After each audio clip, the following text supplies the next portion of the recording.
Right there, chaps. I hope you're doing well. But today we are here to break down the fights and react to the fights that took place last night on the Boxer and Matchroom show. First of all, we'll start off with the Boxer show. What a great card it was. I mean, can we just talk about the fact that I went 6 for 6 on the predictions, on the right winners anyway. I don't think I got one outcome wrong. I said Caroline Dubois would get the stoppage, and she didn't.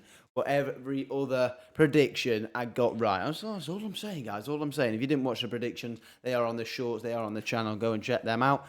But yeah, Francesca Hennessy fought. Obviously, she got the win. Jamie TKV back in the win column as well. Like I said as well, Caroline Dubois got the win, but it was on a points defending her IBO world title. Good performances all around there. I wasn't really watching those fights. They were just kind of in the background. And then when Benn Whitaker come on, I was watching them. And let's just talk about Benn Whitaker properly.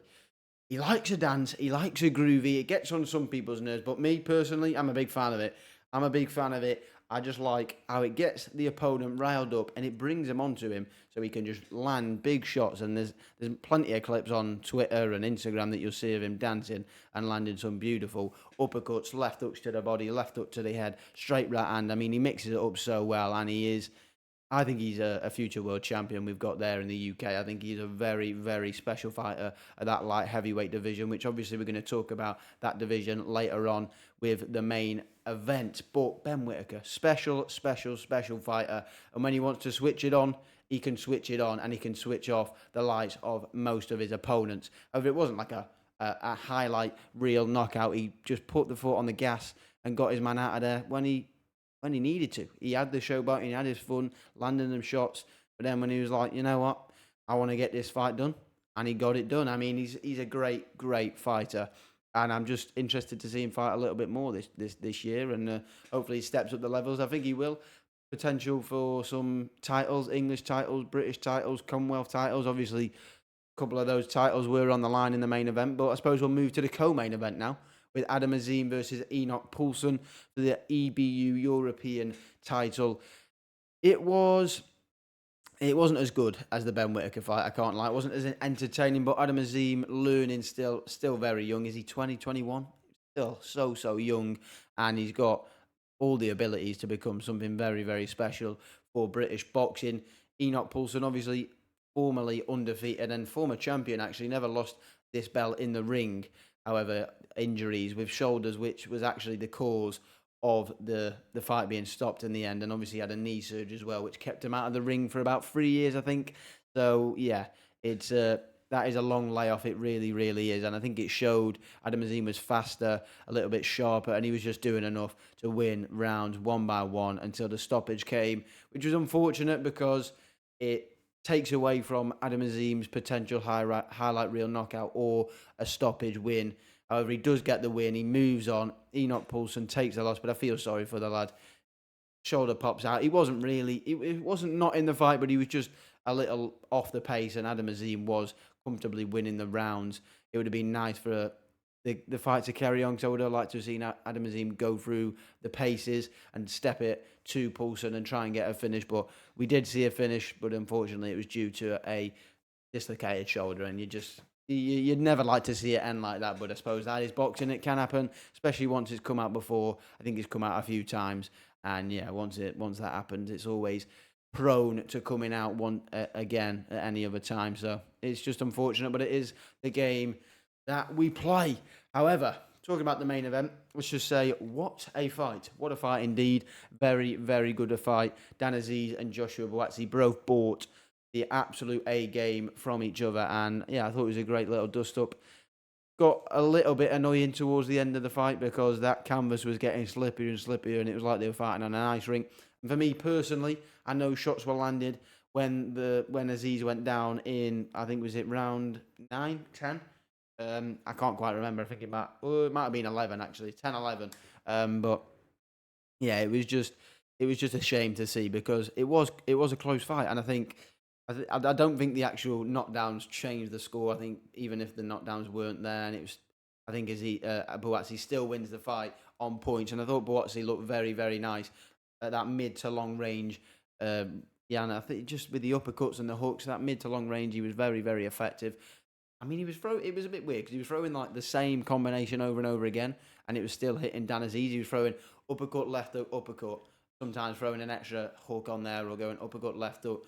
But it was landing. Sometimes throwing a right hook in there as well. He was hurting Dan Aziz, and he actually hurt him in the last round. He stunned him to his boots in the last round, but he couldn't really push on the gas because he was basically fighting on an ice rink. And if he's sitting on those punches, I don't think a lot of people understand when you're throwing punches and you want to try and sit down, but the surface underneath you is slippy and you don't feel quite stable, you can't generate any power.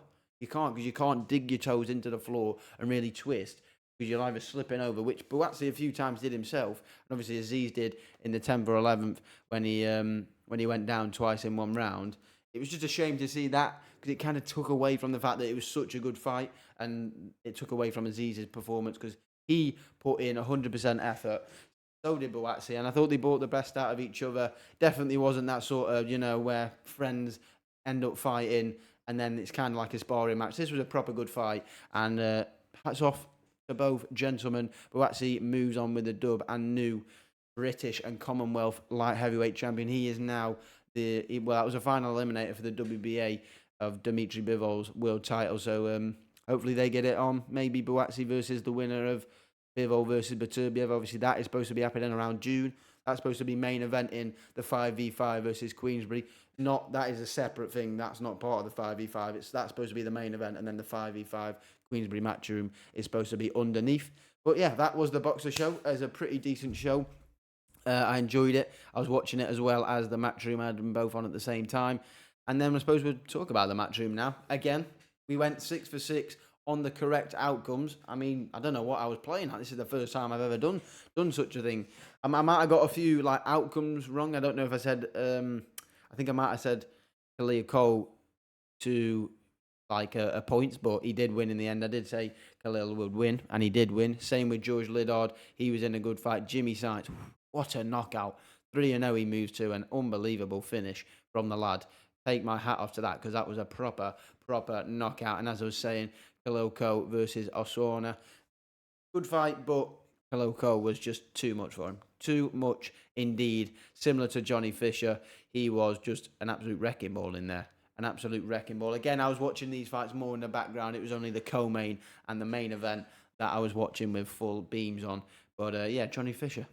The Bosch Army moves on forward. Great performance from him. Be nice to see him. Maybe, I don't know where you I don't know if you push him up the levels. I mean, you have to push him up the levels. I don't know what sort of level we're pushing him up to, but hey, he's improving. He's improving. He's getting in better shape. And you know what? You can't fault that at all. You can't fault that at all. He's putting in the work, and you can see it in his performances. And I just hope he keeps stepping up the levels, and we'll find out where he is eventually, won't we? And then obviously the co-main event, Austin Williams versus Mboumba. Austin Williams got to be fighting for world honours for me. Not if it's not his next fight, maybe a former world champion or someone who is at that just underneath that world championship level. But I think in the next couple of fights, Austin Williams has got to be fighting for world titles because he is dangerous, powerful, technical, on the back foot, on the front foot, can do it all, mix it up well on the inside, can box at range, and then when he wants to shut your lights out, he can shut your lights out. And he showed that he got the power in this division. And you know what? I've just got to say, I'm a big fan of him. Austin Ammo Williams, keep your eyes on him. He could be potentially a world champion by the end of the year, or if not, early next year, because he's ferocious, and I'm a big fan of him, and I'll be definitely watching his next fight. If you watched that, what did you think of that knockout? Beautiful looping left hand. He'd been throwing the straights most of the night, and then he just kind of looped it, and he just clipped him clean, and then boom, lights out. Beautiful stuff. And then obviously we had the main event, Conor Benn versus Peter Dobson, Pistol Pete versus the Destroyer. Got to say, obviously it went the 12-round distance. I thought Ben was going to get a stoppage. He just didn't look like he had the pop. We don't know why that might be. There's a lot of people saying he's off the juice, so the pop's been left in the needle.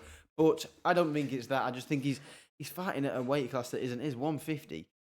Pete Dobson looked way bigger than 150. I know there's a picture of Conor Benn coming in at 170, but Peter Dobson must have been at 175, 180 because he looked miles bigger and he could take Conor Benn's shots quite easily. I'd like to see Conor Benn come back down to 147. Just think people more his size, definitely 147. I mean, I want to say even one. I don't know if he can make 140, but he just doesn't look big enough for definitely for not for 150. I'd like to see him at 147 and start mixing it up with the big boys at welterweight. I don't know where you go from here.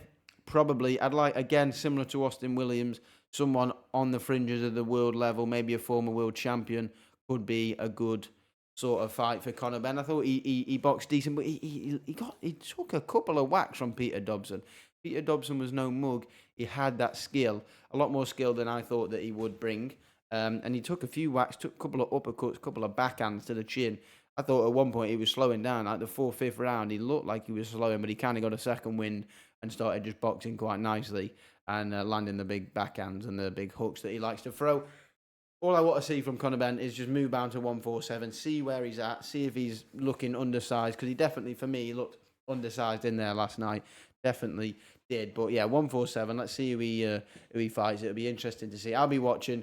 I know there's a lot of controversy going around him at the moment, but I am a fan of his, a big fan of his. I just hope he can sort this grey patch that he's got going on over the UK, and then we can get a fight. Obviously, if you've not seen the post-press conference, Bill Haney, Devin Haney's father, was congratulating Benn. So that could be a potential one. Maybe Haney, I know he's just won the bout at 140, but we could be seeing Haney move up to 147. Or like I said, Benn move down to 140. I don't think Benn can make 140, but we could be seeing it at 147. Haney moving up, and that would be a great fight on Matchroom. Definitely a big fight for Eddie and Matchroom, an in-house fight, and I'd definitely watch that. I think personally, I think Haney's got a bit too much skill for Conor Benn. That's all I'm saying.